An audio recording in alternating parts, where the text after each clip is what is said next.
Laing pagsaulog sa adlaw sa kaugalingan. 121 ka mga pati gibuhian sa Police Regional Office 7 isip simbolo sa ika-121 ka tuig nga Kasumaran sa adlaw sa kaugalingan. 121 sa mga pulis ang nagdungan sa pagbuhi sa mga pati aron makalupad isip simbolo sa paghatag o kagawasan. Apan kining usa ka pati daw miduyog sa unsa may kahulugan sa kagawasan sa unsa nga pamaagi atong tutukan pinaagi niining report.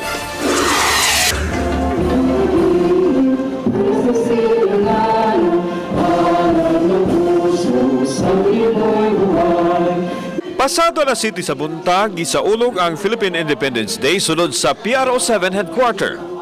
Unang ipahigayon ang pagpataas sa bandila dungan sa pagkanta sa nasudnong awit. Nangulo sa kalihukan si Police Brigadier General de Sinas kinsa mibasa sa mensahe sa Pangulo sa nasudnong kapulisan. Sama-sama tayong magbigay pugay sa ating mga bayani at sa mga ninunong lumaban, magsakripisyo at magbuwis buhay upang makamtan natin ang ating kalayaan mula sa mga dayuhang mananakop. Gipahigayon usab ang gamayng pasundayag. Mahal ang puso ko at buhay man sa iyo'y ibigay. Unya, gipangkuha ang mga kalapati o gikuptan sa tanang mga pulis nga napil sa formation. Dayon giandam kini aron paluparon sa pagpangulo ni General Sinas. Gibuhian dayon ang 121 ka mga kalapati. Samtang human ng lupad ang mga kalapati adunay usa ka pati nga nitugpa sa atop nga nagsudong sa kapulisan gikan sa taas.